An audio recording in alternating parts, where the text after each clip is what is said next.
Ce qui m'a énormément surprise en travaillant avec Leader, c'est que j'ai eu en face de moi quelqu'un qui comprenait mon quotidien. J'étais arrivée à un moment où je réfléchissais entre moi et moi et ça, c'est pas suffisant. Ça va bien au début, hein. Au début, on pose des bases, on crée des jalons, mais à un moment donné, c'était pour moi extrêmement sclérosant de fonctionner comme ça. Ce que je sais, c'est que j'arrivais tout à fait à maintenir Mmh mh. l'existant. Par contre, je ne savais plus comment développer.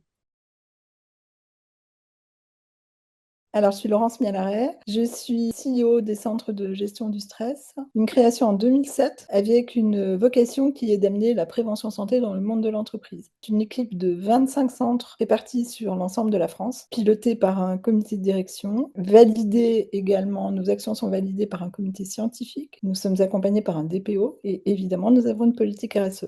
Alors, on ne parle pas en termes de collaborateurs puisque notre modèle économique, c'est de la licence de marque. On est 25 dans l'équipe, avec un chiffre d'affaires qui ne signifie rien. Si on parle de chiffre d'affaires, on parle du corporate. Or, ce qui est intéressant plutôt, c'est le chiffre d'affaires généré autour de la marque pour l'ensemble des centres, qui est à peu près d'1 million par an. Alors d'abord piloter toute seule pendant très, très longtemps, d'être arrivée à un stade où j'avais des difficultés à prendre de la hauteur. J'avais besoin d'un regard à la fois extérieur et éclairé et d'avoir quelqu'un qui puisse me dire: ça va pas. Là, tu as raison de faire ça, là, tu devrais changer». La valeur se perdait parce que je travaillais beaucoup, je faisais tout. Je n'avais plus le temps de réfléchir à la stratégie. J'avais assez peu, d'input extérieur, beaucoup d'injonctions, beaucoup de charges. J'étais arrivée à un moment où je réfléchissais entre moi et moi et ça, c'est pas suffisant. C'est pas du tout suffisant. Ça va bien au début, hein. Au début, on pose des bases, on crée des jalons, mais à un moment donné, c'était pour moi extrêmement sclérosant de fonctionner comme ça. Ce que je sais, c'est que j'arrivais tout à fait à maintenir Mmh mh. l'existant. Par contre, je ne savais plus comment développer. Enfin, je ne savais plus ou je ne savais pas.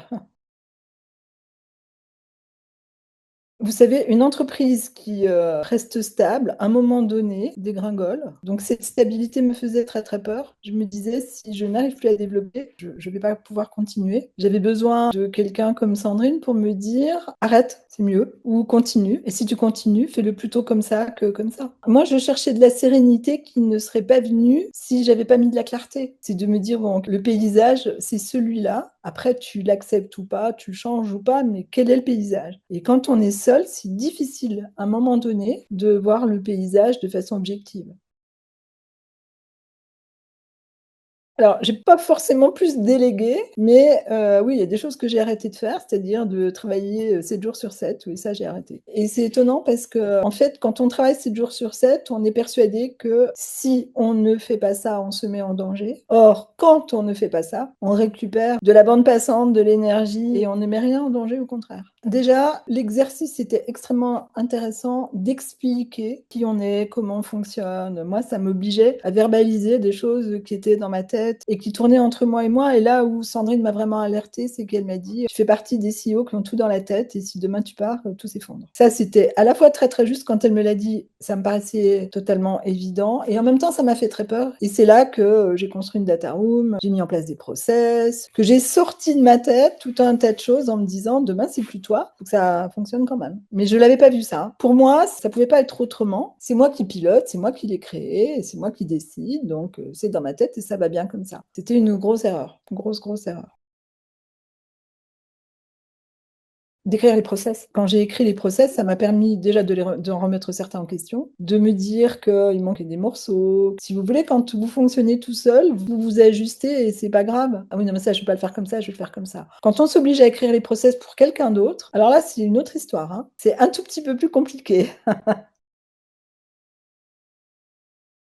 Bah, c'est à ce moment-là que j'ai mis en place un comité de direction avec, une directrice de la relation client, avec une directrice du développement, avec une directrice scientifique, une DIRCOM. On a piloté ensemble, mais la phase amont, c'était de rendre les choses un peu plus visibles. Parce qu'aller chercher, créer un comité de direction en leur disant: «J'ai rien à vous dire, moi, tout est dans ma tête», c'est idiot, ça sert à rien. Donc quand je suis allée les chercher, c'est quand, j'ai pu leur dire: «Eh ben, voilà la data room, regardez, on en est là aujourd'hui, ça fonctionne comme ça, la stratégie, demain c'est ça, qu'est-ce que vous en pensez? Comment on avance ensemble?» Ce qui a significativement changé, c'est qu'on s'est mis à intéresser les grands comptes, ce qui était pas le cas avant. Ce qui a changé pour moi, c'est que j'ai retrouvé l'envie et l'énergie, parce que quand on travaille tout le temps, finalement, c'est vraiment un leurre, hein. Enfin, c'est peut-être ce qui m'a le plus étonnée. Quand j'ai commencé à travailler avec Sandrine, elle m'a dit: «Bon, déjà, tu prends plus de rendez-vous le mercredi ni le vendredi». J'ai dit: «Mais je peux pas faire ça». Elle m'a dit: «Bah, essaye, tu verras bien» et ça fonctionne. Alors, ne pas prendre de rendez-vous, ça veut pas dire ne pas travailler. En revanche, j'ai arrêté de travailler le week-end, à peu près, pas complètement, mais à peu près. En ayant peur au départ et en me disant: «Je suis déjà débordée, mais alors si en plus je travaille moins, je vais être encore plus débordée». En fait, c'est exactement l'inverse. J'étais débordée parce que je n'avais plus le temps de réfléchir. Alors qu'en récupérant du temps et du temps, de réflexion et du temps, intelligemment utilisé, rien ne s'est effondré, hein, rien du tout. C'est complètement différent parce qu'on rentre dans un système plus collaboratif avec de la délégation. Moi, mon problème et mon travers, c'était d'avoir tout créé toute seule et de me dire: «Si j'arrête de voir tout, de comprendre tout, de donner mon avis sur tout, je me mets en danger». Or, c'est totalement faux ça. Je regrette, non, je regrette pas parce que les choses se font comme elles doivent se faire, mais j'ai compris maintenant, c'est pas porteur de progrès et de développement que de raisonner comme ça. C'est un raisonnement basé sur la peur. J'ai peur, donc j'en fais un maximum parce que sinon, or le sinon n'existe pas. C'est pas j'ai peur, j'en fais un maximum. C'est plutôt je fais ce que je peux, j'accepte ce qui va se passer. En tout cas, si les choses sont claires dans ma tête, je vais pouvoir mettre en place ce qui convient pour que tout se passe bien. Et s'il y a un truc qui est raté, c'est raté. Et c'est tout. Et c'est pas grave. Alors que pendant des années, je me suis interdit de rater quoi que ce soit. Donc j'ai cru que je ratais pas. Mais c'est facile de pas rater quand on reste stable. On contient le truc pour qu'il y ait rien qui déborde et tout va bien. Or non, quand on ouvre, bah oui, ça déborde et des fois ça rate. C'est pas grave. J'ai beaucoup appris avec Sandrine dans cette idée de dire est-ce que c'est grave? Pour moi, tout était grave. Bon, j'ai pris beaucoup de hauteur, hein, beaucoup, beaucoup. Quelquefois, peut-être un peu trop même, où je me dis bon, j'ai réussi à prendre une distance nécessaire et juste, je dirais. J'avais trop peu de distance. Là, maintenant, je vois les choses de plus loin. Je ne mélange plus mon entreprise et ma vie, en tout cas ma survie. Et ça, c'était nouveau pour moi. Donc oui, j'ai récupéré du confort. Et le confort que j'ai récupéré se voit dans l'entreprise, je pense.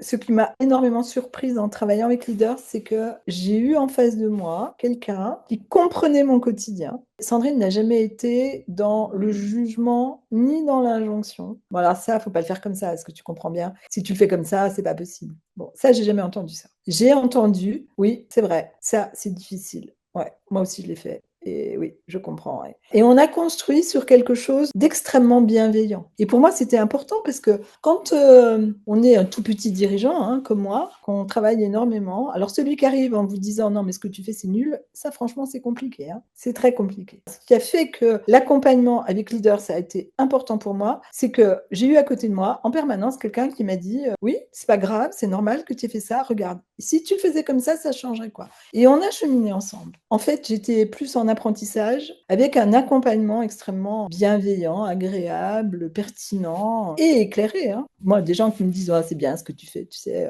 bon, j'en connais plein, hein, mais c'était pas ça l'idée. L'idée, c'était quelqu'un qui puisse me dire: «OK, je comprends, j'entends pourquoi tu l'as fait comme ça. Et si tu faisais comme ça, qu'est-ce que tu en penses? Non, tu veux pas. D'accord, pourquoi?» Voilà, on a cheminé ensemble et moi, c'était extrêmement intéressant pour moi. J'ai appris beaucoup. De surtout, un, se faire accompagner. Faut pas rester tout seul, on croit qu'on va y arriver, mais on n'y arrive pas en fait. Et 2, de bien choisir la personne qui va accompagner. Pour moi, c'est comme un psy. Non pas dans la fonction, mais dans l'idée de se dire si le premier jour ça le fait pas, c'est stop. Si ça le fait, on y va. Si ça le fait pas, bah, c'est qu'il y a un truc qui se passe pas et on va chercher quelqu'un d'autre. Mais vraiment, c'est ce que je pourrais dire à des dirigeants, qui seraient comme moi et qui se diraient: «Si, si, je vais y arriver. Tout seul, je vais y arriver. Je vais travailler encore plus et je vais y arriver encore mieux». Ça marche pas, hein. Ça ne marche pas. C'est pas vrai. Peut-être sortir de, cette idée, je pense qu'il nous traverse tous et qui voit du risque partout. Tout n'est pas risque. Moi, j'ai cru longtemps que tout était risque. Je me réveillais le matin en me disant: «Si tu fais pas ça, ça, ça, si tu vérifies pas ça, si tu danger». Mais non, ça veut pas dire qu'il faut regarder les choses de loin et dire: Inch'Allah, hein, c'est pas ce que je dis. Non, un peu de recul, un peu de distance, j'observe et je me fais accompagner par des gens, qui voient les choses de l'extérieur. C'est toujours intéressant un regard extérieur. Si c'était à refaire, je le referais, bien sûr.